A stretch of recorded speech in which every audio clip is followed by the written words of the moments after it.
Okay, welcome everyone to the deep dive. Glad to be here. Today we're diving into something I find really fascinating. These visionary kitchen spaces. Specifically looking at contemporary single-story homes that are, well, masters at using concrete, steel, and wood together. That's right. We've been digging into some source material that, it really pushes the idea of what a kitchen even is. Right. The core concept we found isn't just like a functional cooking area. It's more about crafting sanctuaries. Sanctuaries. Explain that a bit. Yeah, spaces for creativity, for real design focus, and for genuine human connection. It's much bigger than just making dinner. And the sources really hit home that these aren't just boxes inside a house, are they? They're designed to, what was the word, breathe? Breathe, exactly. To open up completely to nature. It's all about blurring those lines between inside and outside. Creating a really seamless living experience. Totally. So our mission here in this deep dive is really to pull out the key insights, and maybe some surprising little details from this material. The stuff that shows us what makes these spaces tick, what makes them feel so unique, so intentional, and, well, soulful. That's the word, soulful. It's trying to understand that. Because it feels like it goes way beyond just how they look.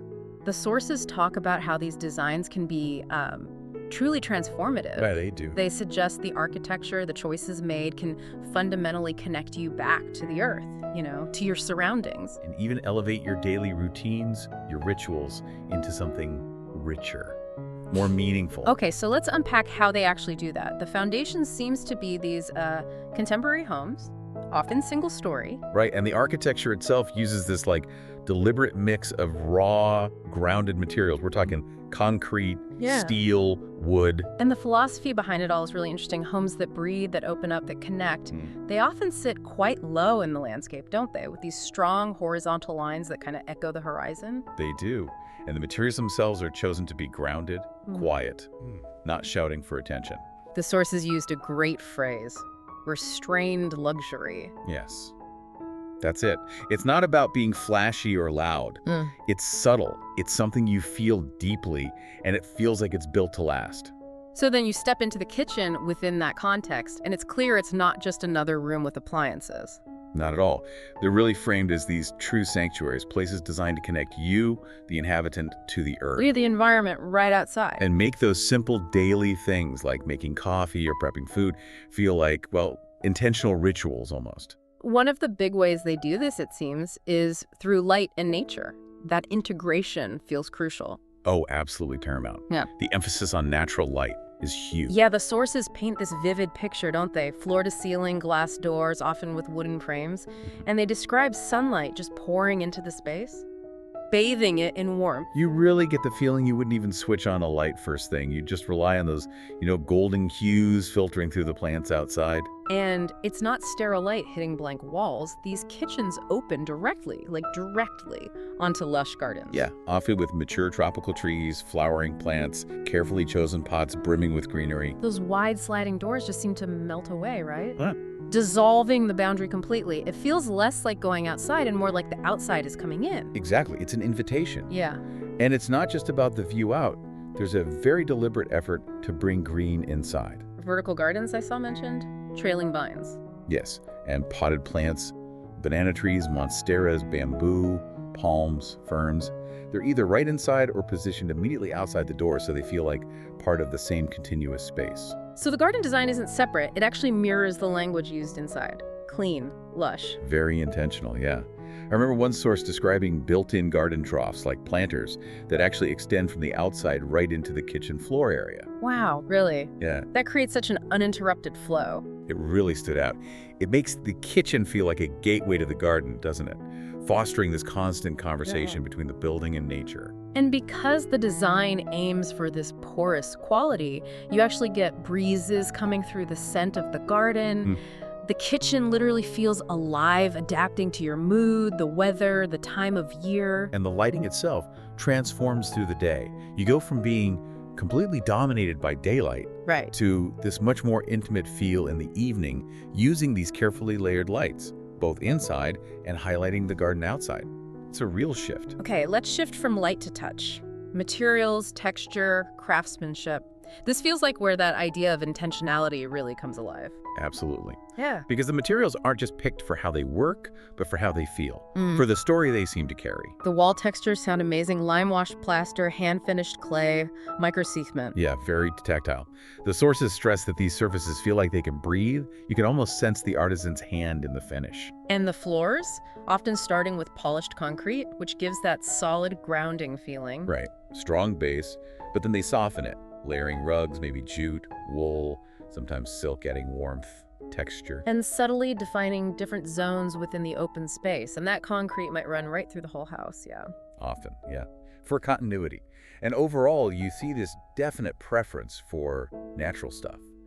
Pale wood for cabinets, stone countertops with real character, brushed metal fixtures that aren't too shiny. The cabinets themselves seem to vary quite a bit, though. They do. Sometimes very sleek, handleless for that calm, almost disappearing look. Right, blending in. But other times they're painted in these lovely muted tones. Clay, sage green, charcoal, adding a bit of depth. And lots of full-height units to hide away the clutter, the appliances. Yes, very integrated. But balanced with open niches, maybe arched alcoves or little cutouts that become display spots or places for subtle lighting. The countertops too often described as brushed stone, showing natural veins or maybe a warm-toned concrete. And crucially, matte finishes, designed to sort of absorb light and almost glow rather than reflect harshly. The idea seems to be that they're meant to be used to gather marks, to age gracefully, to tell a story. Exactly. And there's this huge emphasis on timeless craftsmanship running through it all. Like reclaimed wood beams, maybe? Or salvaged timber for shelves? Yeah, and hand-thrown ceramic pots. It feels like a space where traditional skills meet modern design in a really tangible way. We can see the human touch. Definitely. Hand-shaped stone, wood finished with natural beeswax perhaps, a perfectly imperfect ceramic piece on display. Bespoke light fittings with unique shapes or patinas. Not mass-produced. Very considered, very singular. And this focus on craft ties into sustainability, but in a quiet way. How so? Well, by using reclaimed woods, maybe offcuts or remnants of stone, natural plasters, handmade tiles. It reflects this sense of stewardship. Designing for longevity, not disposability. Precisely. Building things to last, to get better with age. And there's also this lovely contrast they create. Between what? Between the strong, maybe slightly harder structural elements. The steel, the concrete, the glass, and then these softer tactile touches. Like woven curtains or curved wooden details. Exactly. Or maybe some vintage finds. It stops the space feeling too rigid or cold. Gives it layers, life. Okay, let's talk about the kitchen island, because there was a really specific detail in the sources about this, wasn't there? Yes, this was fascinating. The island is often a central sculptural piece. Right, a focal point. But, and this is the key thing, it never has a sink or a cooktop built into it. Really? Never? Apparently not in these specific examples. Right. It's reserved purely for beauty, for interaction, for display. Wow, that's a major departure from how most people think of kitchen islands. It completely changes its job. It totally does. The sources mention materials like fluted travertine, maybe seamless quartz, or even hand-chiseled stone for these islands, often with curves, detailed finishes. And the seating around it supports that idea of it being a social hub. Definitely. Plush bar stools, maybe in natural fabrics like buccal, velvet, or linen, inviting you to sit, chat, linger, not just pooch while someone's chopping onions. And instead of rows of upper cabinets boxing things in, you often see open shelving. But it's not just random storage, it's meticulously curated. Curated how? With things like raw ceramics, maybe vintage glass jars, dry botanicals, textured trays, artwork, cookbooks, personal objects. It creates this feeling of lived-in elegance, real personality. You really feel that intention again. There's no clutter, but it never feels stark or bare either. No, exactly. Every surface seems treated with care, with thought. It all contributes to that deeply sensory, soulful environment they're aiming for. And the things they intentionally leave out are just as important. That's a great point. Well, no visually jarring ceiling fans, apparently. Yeah. No crammed overhead cabinets making you feel hemmed in. And specifically, no expanses of shiny stainless steel that break the flow and bounce light around harshly. It's about achieving a visual quietness. Right. And as you mentioned earlier, greenery is huge. It's almost like a main character in these spaces. It really is. Integrated planters, vines trailing down shelves, pots everywhere, vertical gardens inside and out. It just injects so much life, such a restorative feeling. Circulation, too, seems carefully planned. Yeah, the pathways feel natural, intuitive. It's easy to move around whether you're cooking solo or have people over. The space just feels welcoming, easy to be in. And they even use the vertical space, the ceiling. Yeah, it's not ignored. Huh. Treatments like wood slats or maybe diffused lighting panels or exposed beams, they feel like part of the whole design, completing the room's atmosphere. Even the corners get attention, not just dead space. Right. You might find a little vertical garden tucked into a niche or an herb stand positioned to catch the light. Every inch seems to participate. The color palette sounds very grounded, earthy, natural tones. Definitely anchored in tones like earth, stone, charcoal, sand. But then they'll bring in these careful accents, maybe a deep green, a slate blue, a golden ochre. Reflecting the colors from the garden outside or the seasons. Exactly. And you mentioned the sensory thing earlier, which is just critical here. It's not just visual. No. You might hear the rustling leaves from the garden or just the simple sound of a cup being placed on the stone island.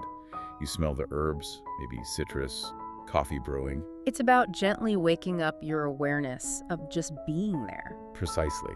Which brings us right to the core of it all, doesn't it? The actual experience and the intention behind these kitchens. It's not just about the function, it's about how it feels to simply be in that space. Yes. The rhythm of the space seems to support both quiet solitude and lively connection. They don't feel like showpieces you're afraid to touch. No, the sources stress their adaptable living environments.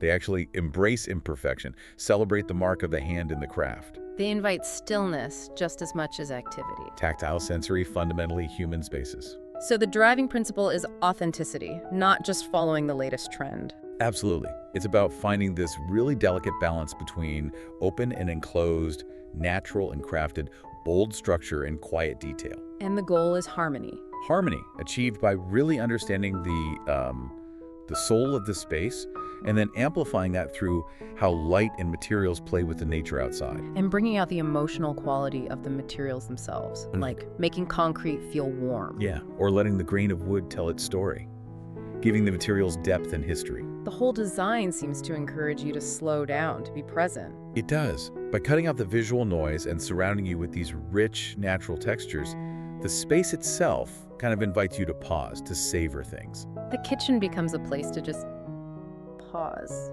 to think, to exist, maybe sit by a window, looking out at the garden. Feeling completely connected. And they often add these little layered zones that extend the kitchen's reach. Like a reading nook. Yeah, maybe a reading nook by a window, Yeah. or a built-in bench that's part of the island structure. Yeah. Creating interconnected areas within a larger flow. It all feels very integrated with the architecture itself, like the lighting complements the shapes, curves echo curves. Yes, there's a real sense of rhythm, proportion, almost a poetry in the planning. And that deep intention, it basically transforms everyday living into a kind of, well, livable art. Touchable, usable, flexible art. Yeah. It enhances the whole experience of being home. The details aren't just pretty, they're like a meditation on living better, maybe slower, deeper. It's about editing, isn't it? Quieting the noise, listening to what the space needs. So the kitchen's role expands way beyond food prep. It's for gathering, creating, resting, growing. Or reconnecting with yourself, with others, with nature, all of it. And those surfaces, chosen to age well, that links back to sustainability through just longevity, enduring appeal. They don't fight against life, they absorb the patina it brings. And those transitions, again, between inside and out, designed to be completely graceful. Pivot doors swinging wide, maybe the same flooring flowing from the kitchen out to the patio. It just encourages that fluid movement, that constant connection. So it's really, really not about status or showing off wealth. No, the sources consistently frame these kitchens as sanctuaries, a refuge, a creative temple, a timeless expression of the person living there. Design, in this view, elevates your daily habits. It holds the space for your life. The choreography of all those details turns everyday living into something, well, nourishing, a ritual. And maybe the most interesting thought from it all is that these kitchens never feel quite finished. Right. They feel alive, evolving, always inviting creativity, supporting growth within their walls. Okay, so wrapping up this deep dive, the essence seems pretty profound. These aren't just rooms with appliances. No, they're soulful spaces, born from really deep intention, creating this powerful connection with nature through, well, a masterful use of materials, light, and the space itself. Yeah, the design elevates simple actions into meaningful rituals. It fosters connection to the environment, to others, even to yourself. And the feeling they aim for, it sounds like, is grounded yet uplifting, authentic, serene, a genuine sanctuary. Hopefully, exploring these ideas might inspire you, the listener, to think a bit differently about your own space, whether you're planning something big or just looking for small ways to bring more intention in. Yeah, maybe focusing more on how a space feels, how it lives and breathes, how it might age, and how it can tell your story. Because that powerful takeaway, I think, is that real luxury in design isn't about more stuff or chasing trends. No, it's found in the peace, the presence, the deep connection these kinds of intentional spaces can offer. And maybe a final thought to leave you with. These kitchens are designed to evolve, reflecting the lives lived there. So how could designing with that same kind of intention make your own space not just a backdrop, but an active part of your unique unfolding story? Because ultimately, design like this is maybe less about the physical thing and more about what actually happens within it, the living, the connecting, the creating.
If you found this video helpful or inspiring, don't forget to like, share, and subscribe to Interior Blockchain Studio for more expert design ideas, trends, and creative inspiration. Your support helps us bring you even more amazing content, so make sure to turn on notifications and stay updated with our latest uploads. Thanks for watching, and we'll see you in the next one.